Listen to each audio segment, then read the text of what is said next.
What's up, folks?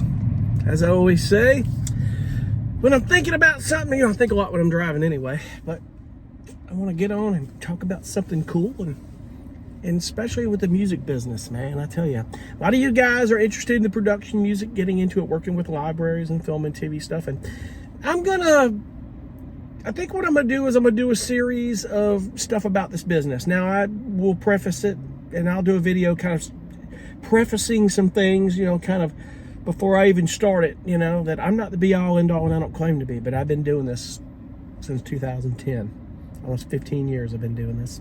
I think I've been working the hardest out of it since 2016, 2017. So as I've been doing it a long time, since 2017, I've really moved the needle on this, and couldn't be any happier.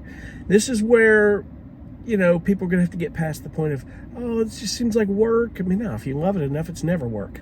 It's going to take some work to move the needle in this business, to get TV placements and get some music. And for the people who believe that I just can't do it because it takes the creative flow out of it and the artistic, no, it doesn't. You can flip the switch and do both, folks. I know so many people that do the artistic end of things, and they flip the switch and they do the production music things. Excuse my hand.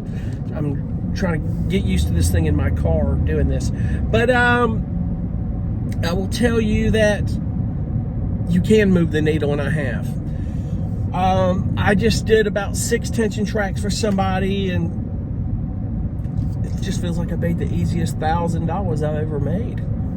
And since I've been doing this, and I really see like the overwhelming potential here. And this is not me trying to sell you Amway. This is real deal stuff. Okay, you're not gonna, if you get somebody that tries to go, don't you want to leave that soul sucking job and do all this and have you dancing with squirrels and and getting you all excited like it's some motivational speech, run like hell from those guys.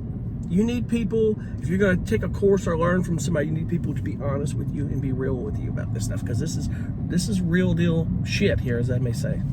Okay, I'm telling you. You're not going to be getting all motivated and dancing with squirrels and shit and going, hey, this is, everybody's happy, and then you get home, it's like, okay, well, I'm still not doing anything. Why was I so excited? We're not selling Amway here, folks. We're not doing that. You're doing music. You're doing something you have a passion for. And whether you believe it or not, you can do it for a living. And my point here I wanted to get on and say is that when you get good at something, and this is the most important thing about music licensing and working this business, when you get good at something and you know it and you sense it, stay with that. It is so true to do what you're the best at and roll with that. Find the companies and the libraries that place the most of that stuff and make it happen. And then, folks, one album over a year is not going to cut it. I hate to tell you that. 2 or 3 tracks here and there is not going to cut it. To move this needle, it's going to take a little bit of work. But it's as they say, labor of love and a passion. If you love it. To do production music, you got to love music. You got to love it to do it. And I love it. And I just wanted to kind of just convey a success story here of a one thing that's happened here. It took me a day or 2 or less to do these couple of tracks, and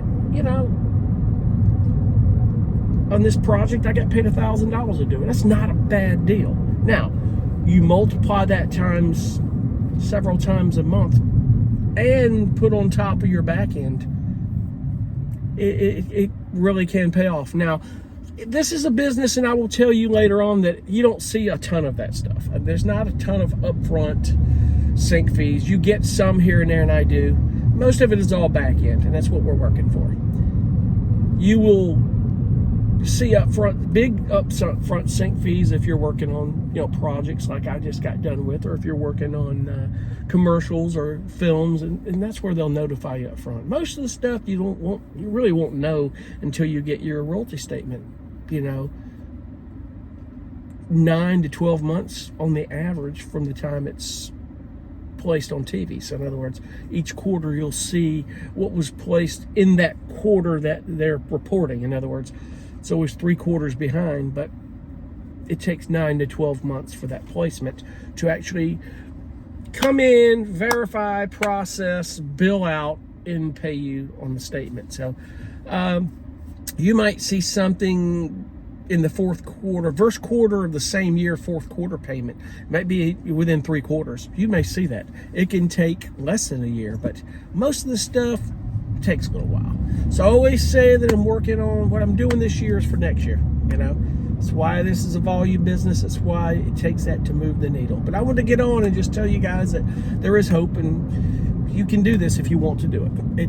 I love it, you know, and you can do both too. You got to get past that. You do. So I'm going to get on here and talk about some things. I want to do a series, but what I've got to do is sit down and kind of map out what I'll talk about. I'm not selling a course. I'm not doing that shit because I just don't think that that's not my MO, and I don't feel comfortable doing that. I just don't. There are some people that are better at it, and I will refer those people to you. I will refer you to some books that you need to read that will help you, that I wish I had in 2010, and go into a few other things on that deal. So anyway, just wanted to jump on real quick. I hope you guys are well, and keep cranking, man. I hope your royalty statements are growing, and just know you got to love it to do it, folks. You really do. We'll see you on the next one. Be cool. Bye.